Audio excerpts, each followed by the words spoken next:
You can listen to The Professional Left wherever you get your podcasts on Netroots Radio or at our very own website, proleftpod.com, where you can also contribute to this podcast.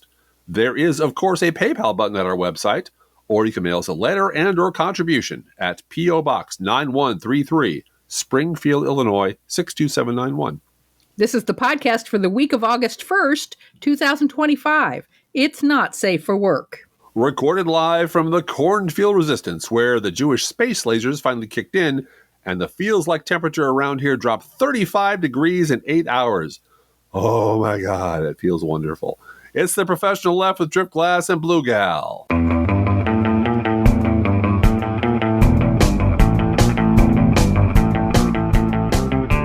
Yes, Drip Glass. It does feel so much better around here. Because we had 2 weeks of 98 feels like 107. Yeah. Which is impressive. I mean, really impressive. Nature tells you who's in charge. And, it does. We want to thank Bob Seska for having us on yesterday. Wonderful time. You can go to Bob Seska on his Blue Sky channel. He has linked to the show. Yep. And we love being on with Bob. And you and Bob really got into it about Star Trek, too. Well, we did about an hour on politics and current events, et cetera, which is great, fun, topical. We had a lot to say. Bob had a lot to say. It's always wonderful interacting and just chatting up with somebody who's smart and on our side. And then we did a little bit on Star Trek. And I did notice on Blue Sky, an hour and whatever, we get one comment about Star Trek. When you guys said you don't approve of the retconning of the Gorn, well, remember, first of all, bless you, my son, you are my people. This yes, is my tribe. Absolutely. I get it. So out of a lengthy and sprawling discussion of politics, et cetera, you decide taking up the Gorn issue is the big one you want to tackle. It kind of is. It's also recency bias because that's at the end of the show. So, well, I understand that a whole lot of people don't comment on a lot of things that we say and do because they don't need to. They're listening or talk because you've told a complete story, and it's great. And I'll listen again, and that's fine. That's just fine. Well, and I've noticed this for decades with my writing. Yeah. That writing about politics, a lot of people don't feel qualified to discuss politics with us, which is silly. Yeah. Because we are all citizens or participants in this economy in this country, and citizenship not required. And everyone is entitled to discuss and you might be misinformed about something or need to more research or whatever it is. But you're certainly welcome to bring up ideas with us anytime. We're not sitting on high on some mountaintop. However, it is true. Some people feel that we are, quote unquote, experts on these things. And yet when I would write about politics, I would get 2 comments, and then I would write about gardening and I get 14, 15, 25 comments about, oh no, you need to pull the weeds before you do this, or you need to fertilize before you pull the weeds, or you need to. And everybody had an opinion about how to keep rabbits out of your garden and how to do what, everybody was happy to participate in that conversation. Right. So anyway, I mentioned rabbits because the UPS guy came today and he just about stepped on a rabbit in the front yard, and the rabbit didn't know he was coming and he didn't know the rabbit was coming. And both of them were just enjoying how cool it is outside. I once went to a party many, many years ago. Among members of a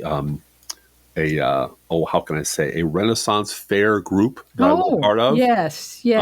And that is in your past, isn't it? It was deeply. All the photographs are gone. You can never.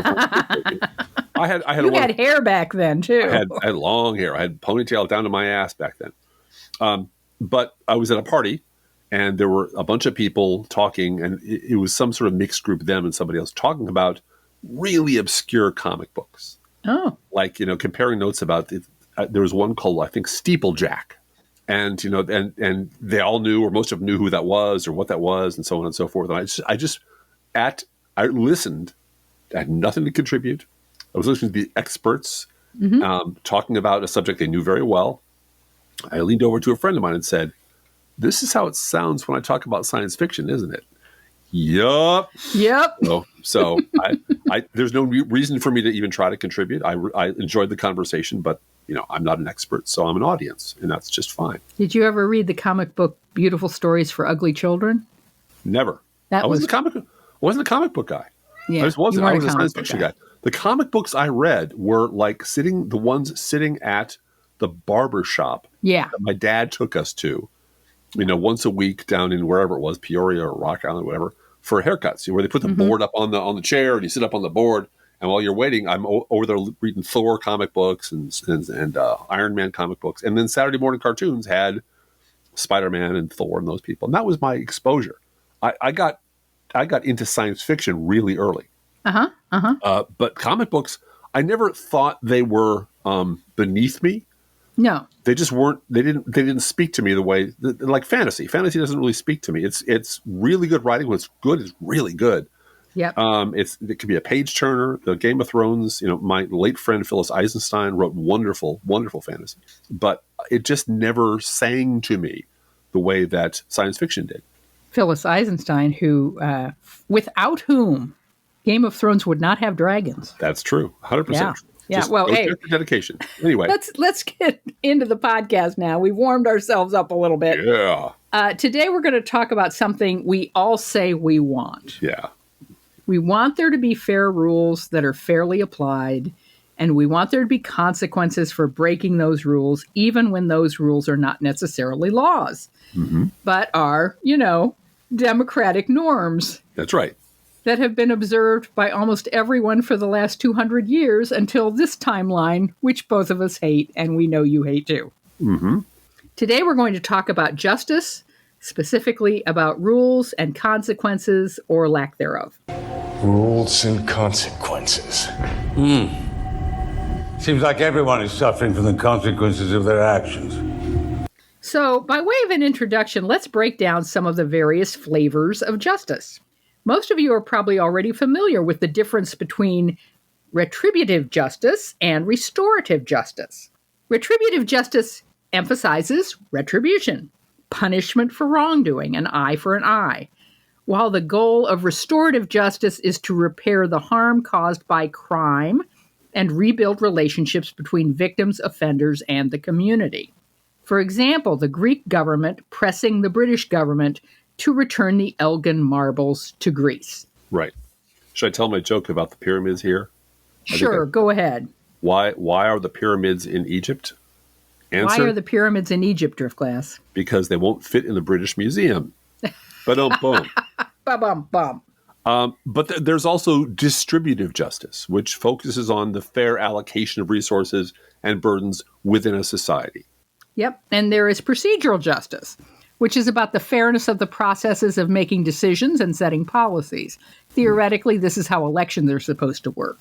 Whether or not you agree with the outcome, you are confident that everyone was treated fairly and the application of the rules was unbiased. This was my dad after the Rodney King beating. Yeah. And absolutely. I asked him, I'm just a little white woman on the East Coast, why I'm not doing anything to help justice in Los Angeles. And I need to do something. And he said, well, someone's doing something. Right. And there's elected officials and there's people and there's a system in place to bring justice to this situation. That turned out not to be quite the case. But we expect that, right? That's what we are raised to expect. And this is the sort of thing that tripped up Barack Obama when he tried to pass health care. Yeah. Which was, he said, look, I just want the process to be fair. I don't care whose name goes on this thing. We know there's a problem. It's a pretty serious problem. It's bankrupting people. It's wildly expensive. It's out of control. We need to fix it. I think everyone agrees we need to fix it. I want the process of reaching a decision of how to do that to be fair. And he thought, oh, that's great. We'll all behave, honorably in that system. And of course, Republicans didn't. Yeah. And a couple of Democrats didn't either. Then, of course, everyone's familiar with social justice, which is actually very similar to distributive justice. It's a system of fair and equitable distribution, but social justice does it within the context of systemic inequalities. So, it's not enough to allocate resources fairly, like make sure every neighborhood gets a fair share of road funds or something. The social justice also believes opportunities and privileges should also be fairly allocated. And in addition to that, economic justice, we're sure you know, focuses on fair economic systems, addressing issues like income inequality and access to resources. And then there's compensatory justice. And we hope you're all enjoying this brief discussion of the various types of justice. But we found this really interesting and kind of helpful to get into the topic. Compensatory justice ensures that individuals are fairly compensated for injuries or losses they have suffered. Yeah. And finally, legal justice is about the fair application of laws and legal principles within the legal system. And let's not forget... No, there's no justice like angry mob justice. And at this point, we all know that things are so goddamn bad that most of us are probably settled for any flavor of justice at all. And since many of us have the sinking feeling that the odds are pretty slim that the criminals and lunatics and fascists who run our government will ever be held accountable for anything, today you hear a lot about justice-adjacent concepts, like the judgment of history. That'll settle accounts, the justice of history. The hope is that even if the bad guys get away with everything and we're screwed in the here and now, there's nothing we can do about it, someday, eventually in the future, Cleo, the muse of history, will balance the books and mark the bad guys down for all time as the villains. Another person who yearns for a very specific kind of peer group justice is the publisher of The Bulwark and frequent MSNBC guest Sarah Longwell. This is her just yesterday. Quote, "I want to live in a world where there is a deep shame by all the people who worked in the Trump administration. Like, I want to live in a world where 25 years from now, when people, when they've got a gap in their resume because they don't want to put they were part of the Trump administration on their resume," unquote. And you hear a very selfish echo of this in this sentiment in an exchange between Trump lackey Hope Hicks. Remember Hope Hicks? I do. And Ivanka Trump's chief of staff, Julia Radford, the day of the January 6th insurrection. This is from The Guardian 2 years ago. Quote, "In one day, he ended every future opportunity that doesn't include speaking engagements at the local Proud Boys chapter," Hicks texted to Radford, in an apparent reference to Trump and the violent right-wing group, the Proud Boys. "Yup," Radford replied. In a further message, Hicks wrote, quote, well, I'm quoting her now, "And all of us that didn't have jobs lined up will be perpetually unemployed," adding that, "I'm so mad and upset. We all look like domestic terrorists now," she wrote. "Oh, yes, I've been crying for an hour," Radford responded. The exchange went on to discuss Alyssa Farah Griffin, Trump's director of strategic communications, who resigned several weeks before the riot after the 2020 election. Griffin, now a political commentator for CNN and co-host of ABC's The View, later told reporters she stood down because she saw where this was heading. Hicks wrote to Radford, not being dramatic, but "We're all fucked. Alyssa looks like a genius," unquote. Yep. And part of it is knowing when to hop off, right? Yep, got Which it. doesn't seem to be a problem for this administration currently. Mm-hmm. But the consequences they feared that Trump and his mob and everyone in Trump's orbit would have to pay the price for raising a violent insurrection against the United States government, it never really materialized, did it? No. Republicans in the Senate refused to go along with Trump's second impeachment, leaving him legally free to run for office again. You will remember that Mitch McConnell reassured Kevin McCarthy that they had nothing to worry about, that Democrats would clean up their mess for them. Sure, the J6 committee results were damning, and more than 1,200 J6 traitors were charged in connection with the insurrection, and more than 460 of them were found guilty and sent to the pokey. Mm-hmm. But so what? Within months after losing to Joe Biden in 2020, Trump's reputation rehabilitation tour was in full swing. His adjudicated rape didn't matter to Republican voters. None of his dozens and dozens of crimes mattered. His thousands of lies didn't matter. His conviction didn't matter. Within a year, the GOP mantra had become that the 2020 election was stolen and the J6 insurrection was a day of love, peace, and patriotism. The fact that his entire fascist blueprint, Project 2025, was available to anyone who cared to read it, and the Democrats did a 4-day convention about it. Didn't matter. Didn't matter. No, he's not going to do that. He doesn't even know about it. They gave him every excuse they could think of. They deflected, they lied to themselves, and then they nominated this son of a bitch again. And then they elected him again. Then on day one, he pardoned or commuted the sentences of over 1,500 J6 traitors. Then he began implementing Project 2025.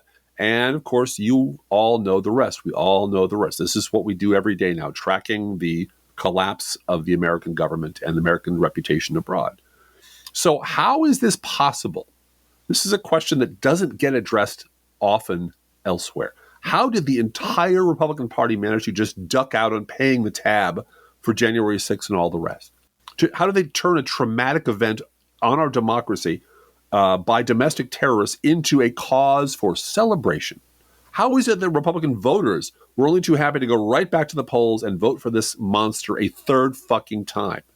How is it the Republican House and Senate caved so quickly? How is it that the conservative media outfits that actually did damn Trump initially turned completely around and become his sycophants? Trump broke all the rules. So where are the consequences? Yeah, Republican voters have defiled themselves, wallowing in their depravity, thrilled by Trump's fascism. They're bullies. They praise him as the second coming. So where's the shame? So let's take a look at Sarah Longwell's secular prayer again.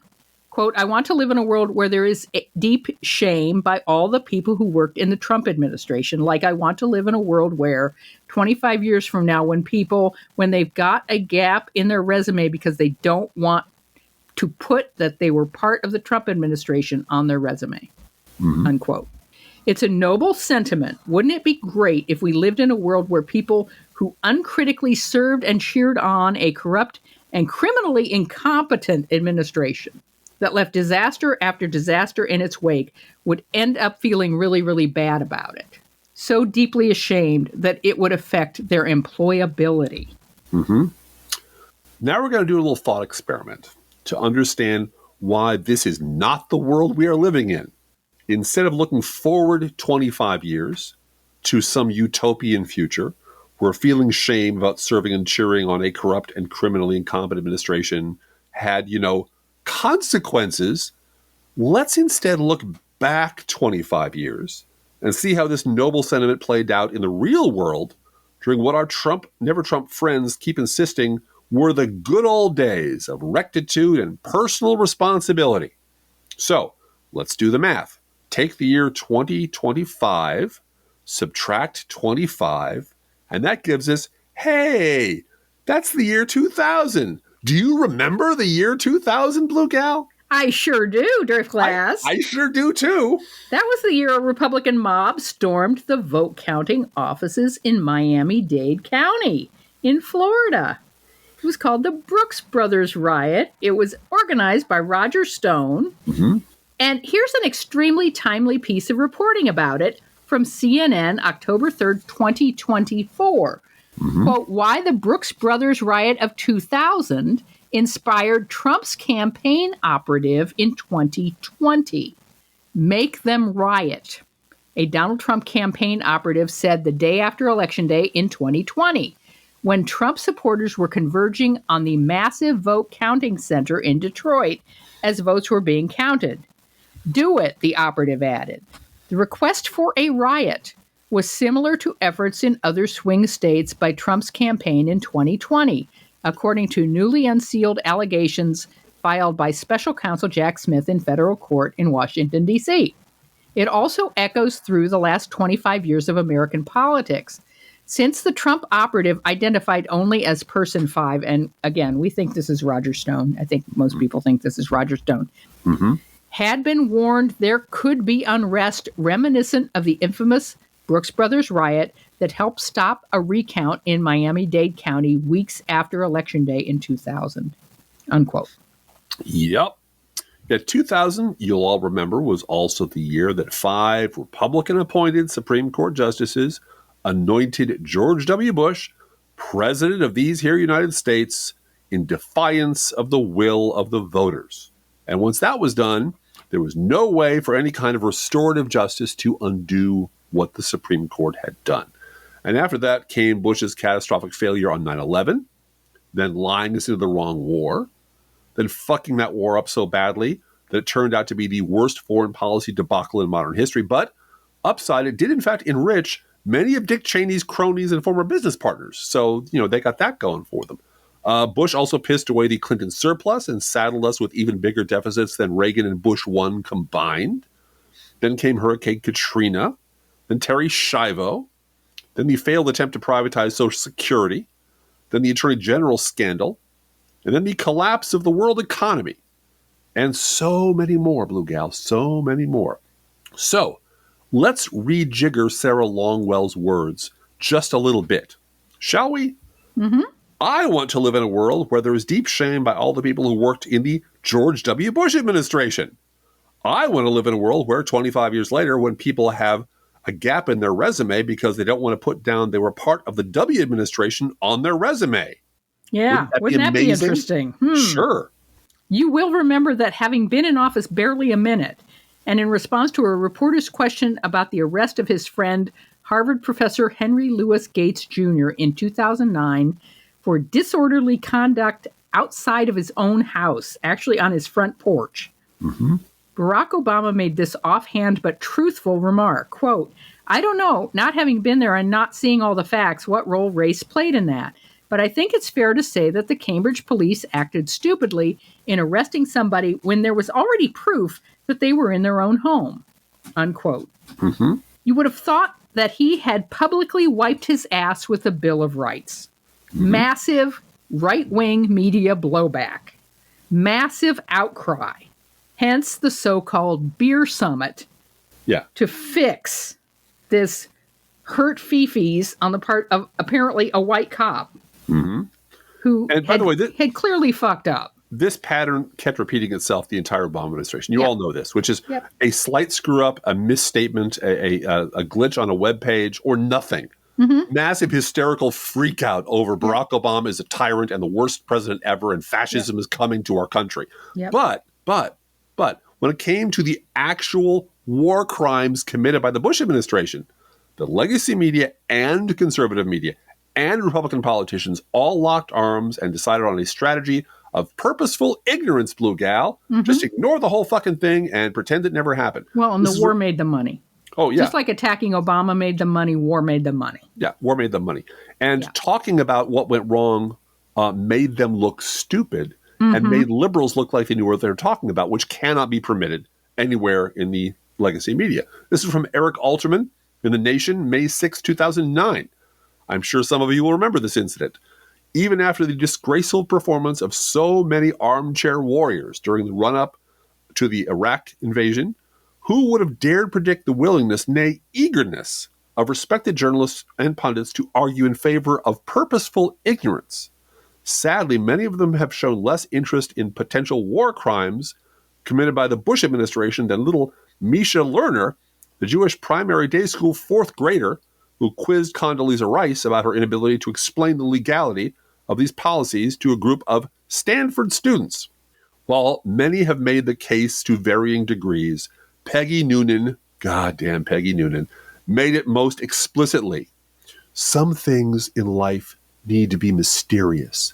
She said of America's role in torturing terrorist suspects, sometimes you just need to keep walking, unquote. That was from the Alterman article. This is the actual full Noonan quote.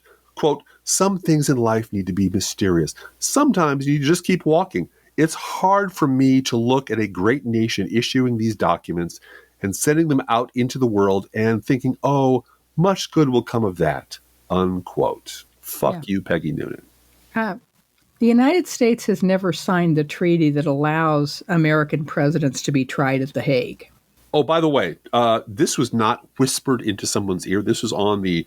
ABC News This Week. She said it out loud. And she said it out loud, and Cokie Roberts jumped right in and said, but it'll get fixed. Oh, yes, of course, it'll all get fixed. But, maybe we should just move the fuck on and not hold anybody accountable. And these images of torture were so disturbing. And what did a great nation releasing these photographs was the problem. That's right. The photographs were the problem, not the torture. Right. That's right. Oh, but it'll get fixed. Yeah, but really, we need to move on and not admit that her president and her administration, the administration that she supported, did this. Uh-huh. Yeah. And the entire conservative media laughed about it, loved it, made jokes about it. Yeah. And they reveled in the sadism and lawlessness of it. And how many people... And are today as well. Yeah. And how many people were held accountable for all this stuff? Just a few underlings, that's it. Mm-hmm. Go down the list of every war criminal in the Bush administration, and you will find at that level none. Zero who ever paid any price for any of the atrocities they committed. In fact, this was the mastermind of the Iraq debacle back in 2014 at a Politico event. President Bush is rarely seen, almost never heard unless he's talking about a bicycle or unless he's being paid. You are out. You've now become very visible, provoking this sort of criticism. Why are you being so out front?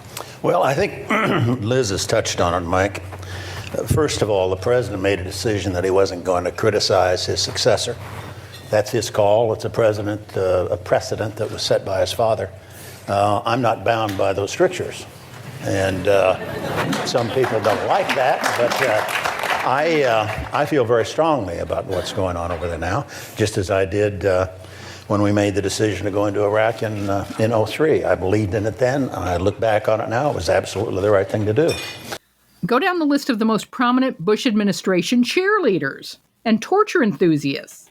And what do you find? You find that none of them ever apologized. None were ever chastised. None were shamed out of their media gigs. None of them ever missed a meal. Instead, you find some of them like Nicole Wallace and Joe Scarborough hosting shows on MSNBC. Wallace glossing over the entire Bush administration with the phrase, "My former boss, whatever you think of him." You find them with op-ed columns in the New York fucking Times, the Washington Post, and the Atlantic. You find the scumbag who cooked up the absurd legal predicate for the Bush administration's torture regime, John Yoo, is now the Emanuel S. Heller Professor of Law at the University of California, Berkeley, and a frequent Fox News contributor. Mm-hmm. You find Spitcomb Paul Wolfowitz being appointed the president of the World Bank, a job he had to quit 2 years later, only because of an unrelated sex scandal. With Paul Wolfowitz, gross. Yeah, super gross. Well, president of the World Bank, he's got some lettuce. Yeah. Some simoleons. Yeah, there's some women that find that. But speaking of whatever organizations with rife with unrelated sex scandals, all the Fox News degenerates who led the scorched earth slander campaign against the anti-war movement all still have jobs. And before he died and went to hell, Donald Trump awarded Rush Limbaugh the Presidential Medal of Freedom. And Sarah Longwell, this is an answer to your question. This is exactly how we got to where we are. Rules and consequences. Your party's rules and your party's consequences going back for decades. You all spent an enormous amount of time and effort teaching generations of Republican voters one basic rule, that no matter how ignorant and bigoted and wrong they acted, it was their God-given right to never be held responsible for anything, to never feel shame for being dead rat stupid, to revel in being vicious and cruel. And what were the consequences of that? Well, you taught conservative media and Republican politicians that the key to success was flattering and appeasing this lunatic mob. The louder the demagogue and the bloodier the lie, the more the morons cheered. That's how we got to where we are today. Mm-hmm. And Keith Olbermann in today's Olbermann podcast talks about, the offhand question at the end of a Trump press conference recently of, what did you think Jeffrey Epstein stole Virginia Giuffre for? Yeah. Because this is now just deeper and deeper every day. Another shovelful of a hole being dug by Donald Trump and his big mouth every day. Mm-hmm. Deeper and deeper into this, more and more he appears guilty. And he is guilty.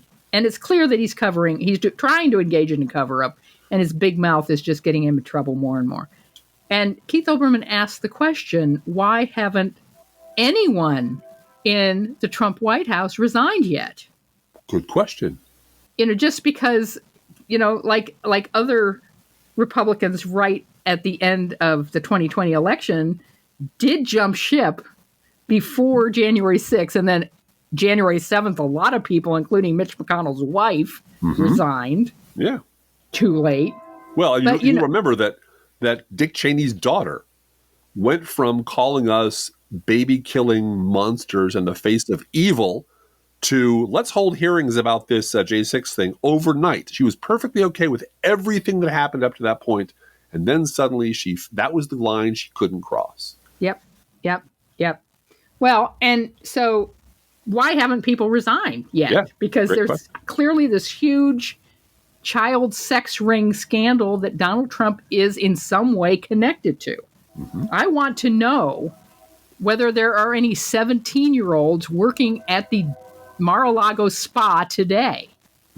And what exactly was the Virginia woman, what was her job at Mar-a-Lago at 17? Well, she worked in the spa. What did she do? If she did anything more involved than painting women's fingernails, I think we all ought to know about it. Or receptionist, yeah. Well, yeah, answering the phone.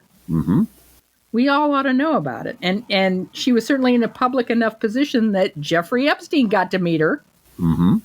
So why haven't anyone resigned? And Keith Olbermann's answer to that is everyone in the Trump administration and everyone in the Republican House in particular, in the Senate they're older, but in this House in particular, are all of an age cohort where they were raised on Rush Limbaugh. Yes, they were. Yep. And he pointed out specifically that the Speaker of the House went to law school the year that Rush Limbaugh went on the air. So his entire adult life has been spent in a Rush Limbaugh world. And then the number of them who are homeschooled was also an issue. Yeah, they weren't exposed in any way to other people's thinking. This is, and I was talking to you earlier today about the Supreme Court and the Heritage Foundation and how they got really screwed by Justice Souter, who was appointed by a conservative and was supposed to be a conservative and got on the court and wasn't conservative enough by a long shot.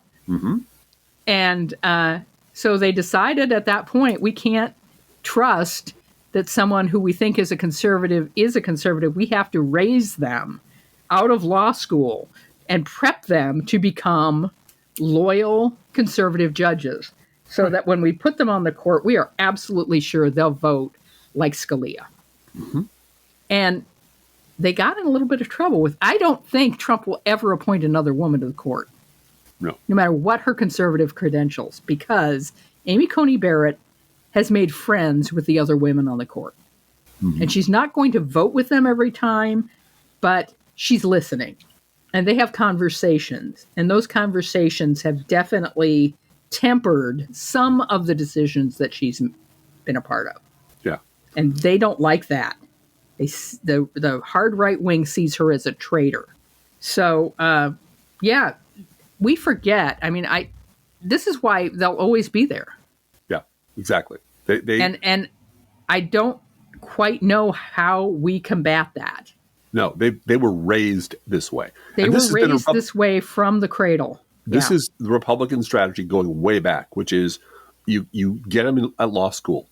You invest a shit ton of money in the law, in their law school, in their education, when they're in high school, when they're young. Apparently, you pay off their mortgage in one case. Yeah, but you spend a whole lot of money cultivating a crop of people who end up being Paul Ryan, right? Who are absolutely soulless, budget shopping creatures who don't give a shit about human life at all. And Paul Ryan is now a rhino compared to the rest of them. At the end state of this is Marjorie Taylor Greene.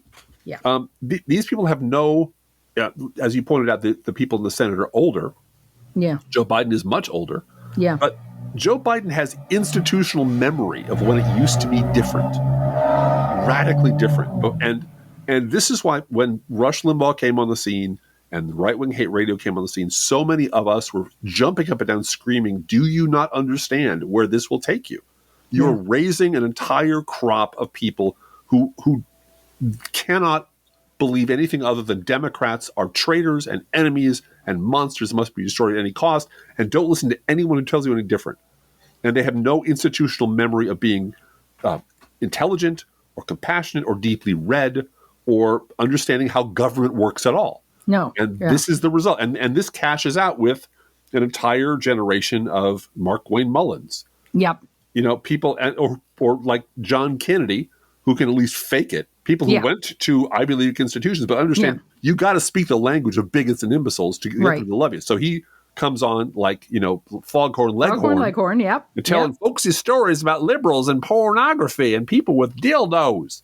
Because he knows the audience he's playing to. He's playing to an audience of very, very stupid, inbred people upon whom every Republican election now depends. Right. And those people were also raised by Rush Limbaugh. Yes, they were. And those people only understand the language of hate and contempt and paranoia and fear. Well, and then you add to that. I mean, you've mentioned a lot of negative things, but they all believe they're serving white Jesus Christ. Well, a lot of them do. A lot of them do. And a lot of them go to church every week. Yep. Learning that to serve the white, blue-eyed Jesus Christ, you have to be a Republican. I haven't said this before on this podcast. I probably have. But when I lived in Alabama for over a decade and gave birth to 3 children in Birmingham, Alabama, I had a bumper sticker after John Kerry lost to George W. Bush. I had a Kerry sticker on my car, believe it or not, in Birmingham. And that was okay.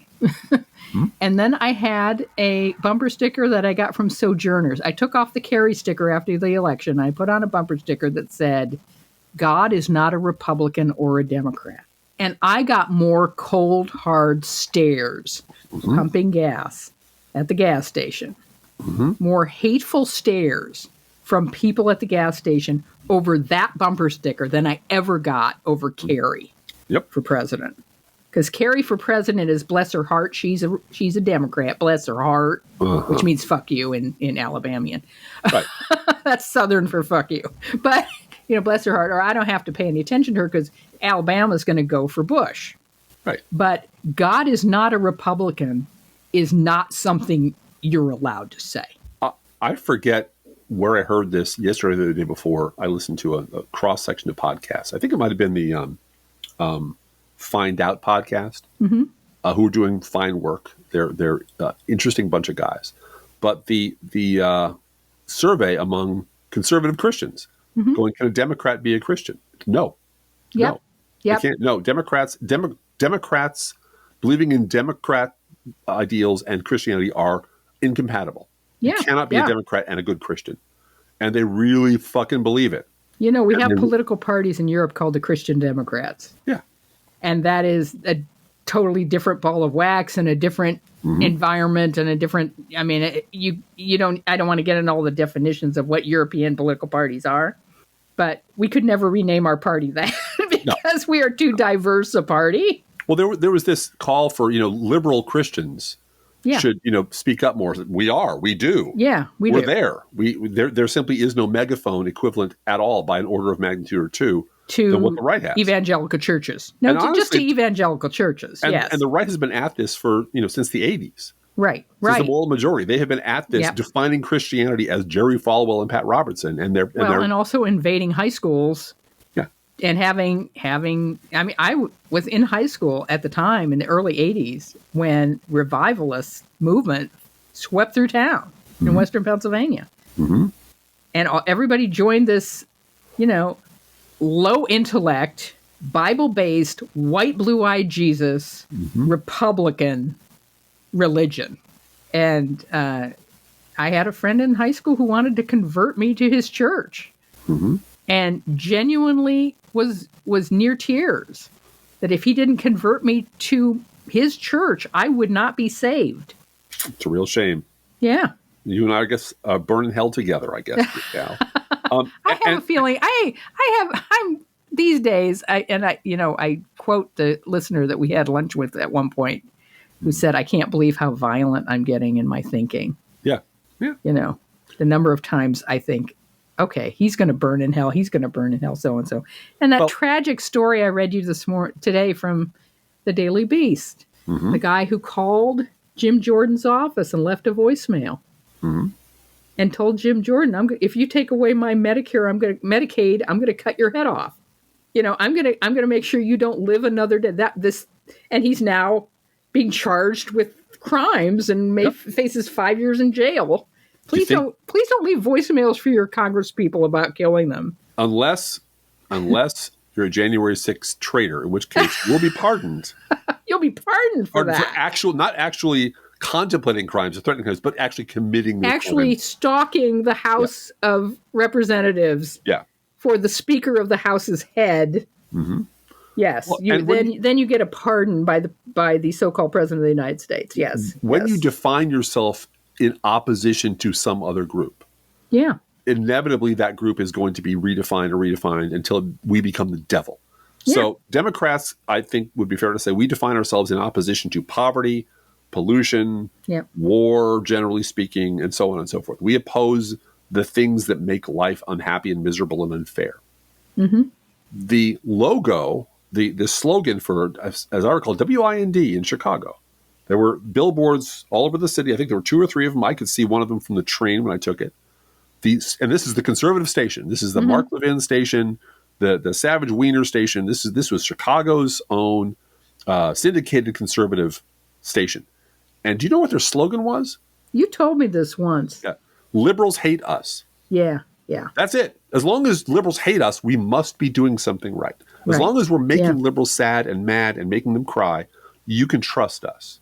And this is the outcome of that. This is the outcome of decades and decades and decades of depending on that to win elections.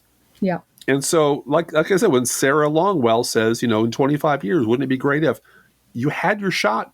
You had your shot. 25 years ago, you had a corrupt, criminally incompetent administration doing terrible things, and you all decided that they all needed to be let off the hook.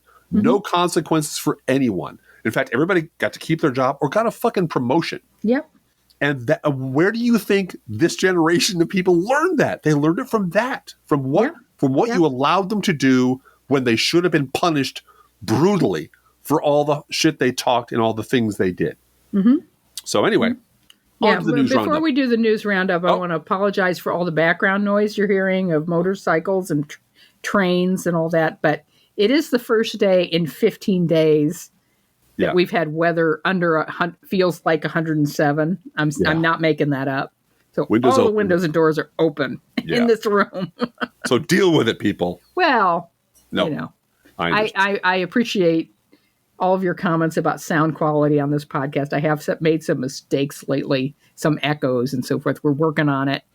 And we appreciate you sticking with us. And I have moved back into the closet. I didn't want to come out of the closet, but now I'm back in the closet. Yeah. I've tucked my little... Less of an echo on your voice. Yes. Yeah, facing a closet full of clothing. Right. Bounces your voice back. So this is homegrown. We're in our house right now. Yeah, I have, and this is why I can't wait for autumn. I'm looking at 5 different flannel shirts from his flannel shirt collection. Yeah. From Farm and Home. Well, and a couple of them are duplicates because I did write to the people that had my flannel shirts when the buttons gave out. Yeah, the snaps caps fell off. And they had me send a picture.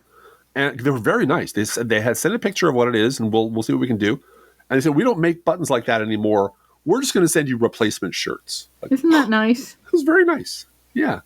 And on that note, on that happy note, they're long enough for your arms. They're long enough for me. They're warm. They look good on me. What can I say? I've gone country. What can I say? He's definitely gone South Central Illinois with his plaid flannel shirt and my caps, raking the leaves, getting out the snowblower. Got to get out to Lowe's to get some stuff. Got to pick up some hardware. Harbor Freight, Lowe's. And when the girls need me, well, of course I'll be there. Farm and Home. In my dad van. Yep. In the dad van. Can you believe your lifestyle?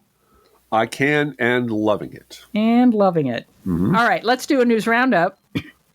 Speaking of that poor lass who was worried that she'd never work again on January 6th, from BizPac Review, quote, Megyn Kelly hires Hope Hicks.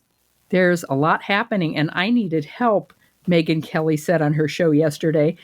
Now I've got the best of the best. Kelly was announcing that longtime Trump confidant and counselor Hope Hicks.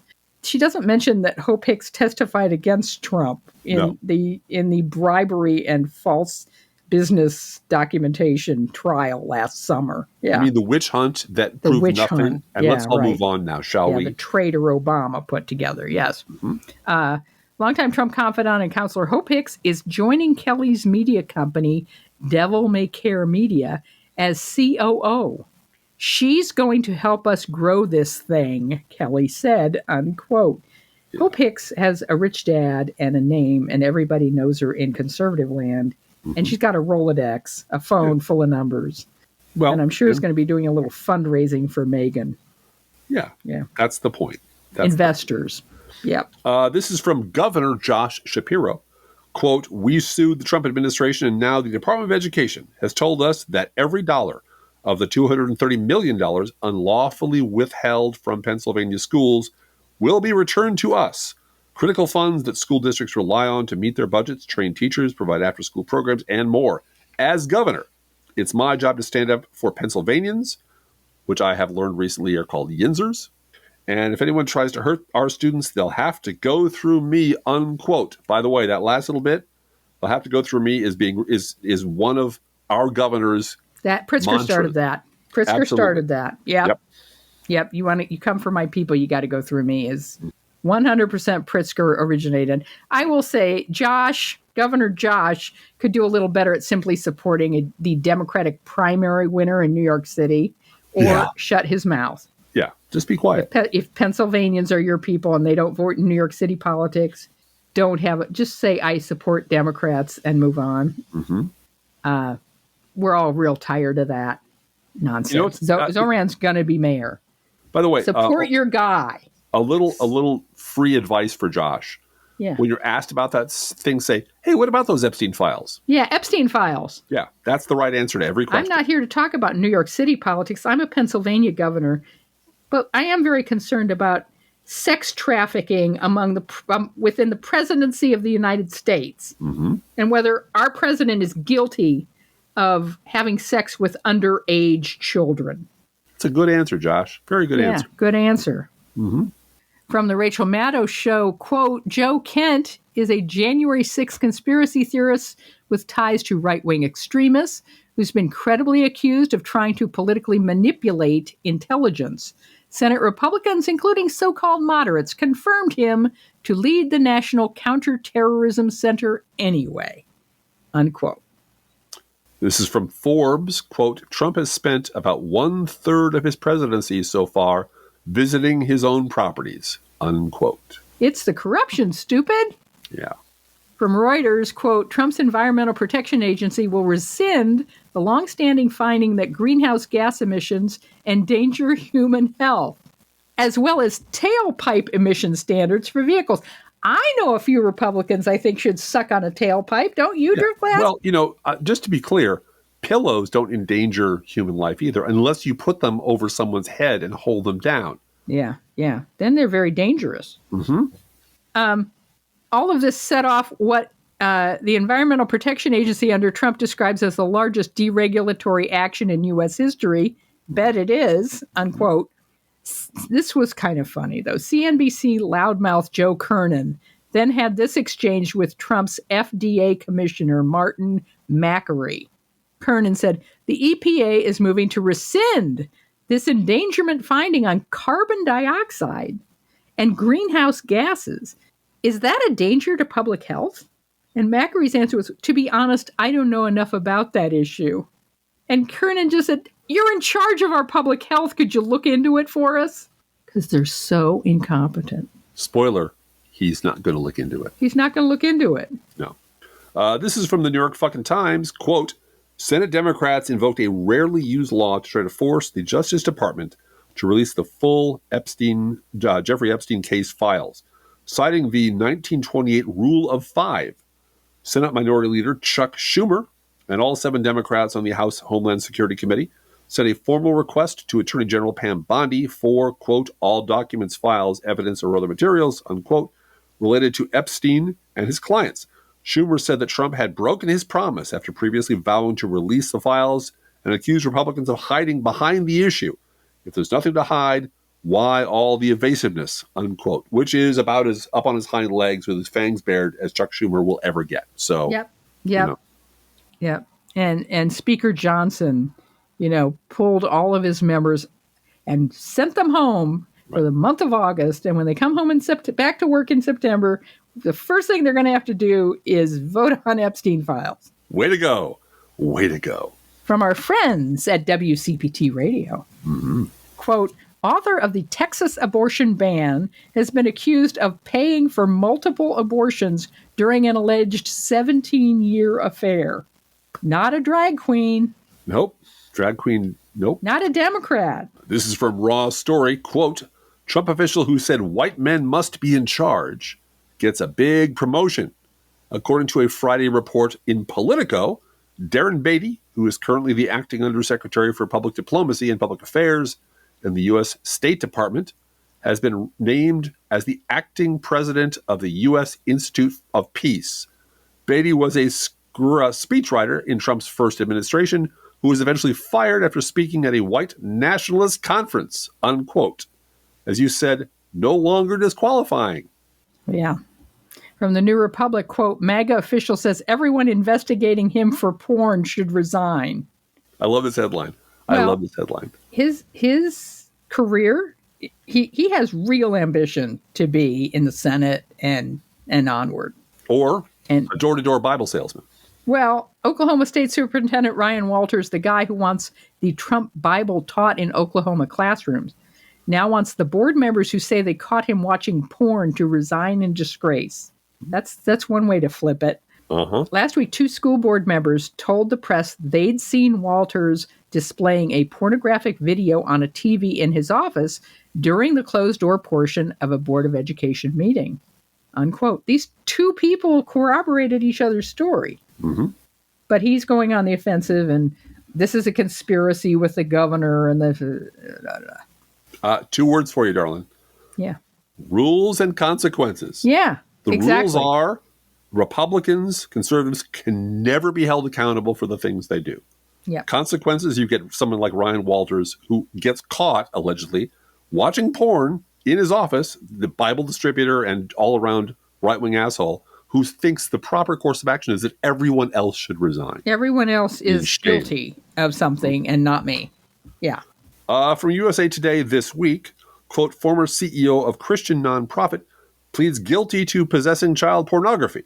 The former CEO of My Faith Votes, a nonprofit that encourages Christians in America to vote in every election, has pleaded guilty to possessing child sexual abuse images months after his arrest.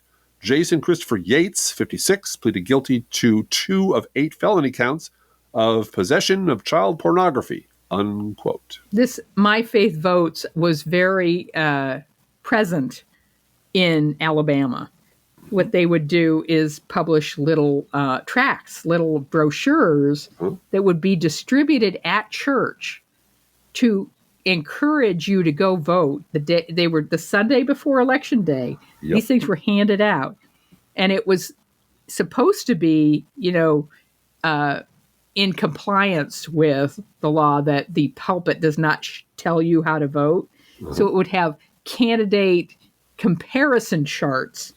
And the first issue on that, it was done in alphabetical order. Let me guess. So the first question was abortion. Yeah. Who was for abortion and who was against abortion? Yeah. So. Well, you know what? Now that Trump has said go ahead and evangelize. Preach Republicanism from the pulpit. And if you're on the job and you want to evangelize somebody, go right ahead. It's perfectly okay in the federal government. Even if you're a federal employee, especially if you're a federal employee. Sure. Go ahead. Press your religion onto those people. Cool. Finally, from readthesmile.com via Daily Kos, over 43,000 Pittsburgh residents will soon receive a notice of eliminated medical debt, thanks to a partnership between the city of Pittsburgh and a national nonprofit organization. In a release Monday, Councilman Bobby Wilson announced that more than $58 million in medical debt has been abolished for over 43,000 Pittsburgh residents. This comes following a partnership between the city and a nonprofit known as Undo Medical Debt, which was formerly known as RIP medical debt. This debt relief is automatic for Pittsburgh residents whose income is less than 400% of the poverty line and whose debt equals 5% or more of their income. There is no application process. The debt relief is automatic. That is so important. Wow, that's wonderful. Yeah. And thank you for taking us out on some good news, babe. Oh, you're welcome. Each week we post to our Patreon page and web. Driftglass, wait a minute. You said end on some good note. All these perverts getting caught in the Republican Party is good news. That is good news. And the inevitable, my political enemies will use my perversion against me argument. That's Ryan Walters. Yeah. It's a conspiracy against me, Bible-loving Ryan Walters, and they should all resign in disgrace. It's not going to work. I'd like to thank Newt Gingrich for pioneering this strategy 35 years ago. Yeah. Right. Each week we post to our Patreon page and website an Internet Kitty sent in by you, the listeners. This week's Internet Kitty is a dog who is also a person because it's Sophie the Flying Pug. Sophie is a beautiful dog / pug / person because we know pugs are people. And in this picture, Sophie is apparently flying through the air, which is why she's known as Sophie the Flying Pug. And of course, Sophie Eats Freshly Poured Dog Food, our fake sponsor. Whether you serve Pet Store Perfection or Dollar Store Dreck, your dog will fly over to their food bowl and demand that the food they eat is only freshly poured. Freshly poured, freshly poured. Oh my Lord, it's freshly poured. You can visit Sophie the Flying Pug at our Patreon page, patreon.com/proleftpod, or our website, proleftpod.com. And you can send your Internet Kitty, dog, or other pet to us at our email address, proleftpodcast@gmail.com, subject line Internet Kitty. And you can also write to us at proleftpodcast@gmail.com. Feel free to write us. We love hearing from you. Be aware that if you write to us at any of our addresses, we reserve the right to read your email or U.S. Postal Service, go Postal Unions, letter on the air unless you say otherwise. And here's a friendly reminder about our gourmet coffee guidelines. If you're able to treat yourself to an espresso-based beverage, we ask that you consider treating us to one as well. This isn't charity. This is how we support the work we do. If you can spare just $5 a month or more, we'd be very grateful for your support at patreon.com/proleftpod. Please help us continue to grow by sharing the show on social media. And if you love this podcast, introduce it to a friend. They'll thank you for it. And thank you so much for helping us keep it all going. Hey, Driftglass, how are the Internet Kitties doing this week? Oh, look at the Internet Kitties report that their idea of restorative justice is when you finally top off their food bowl. Let's think about living. Think about living. Let's think about loving. Think about loving. Let's think about the hooping and the hopping and the popping and the loving, lovey-dovey. Lovey-dovey-dovey. Let's forget about the wine and the crying, the shooting and the dying, and the fellow with the switchblade knife. Let's think about living. Let's think about life. Professional Left podcast is recorded under a Creative Commons license. Copyright 2024-25, GGBG Productions.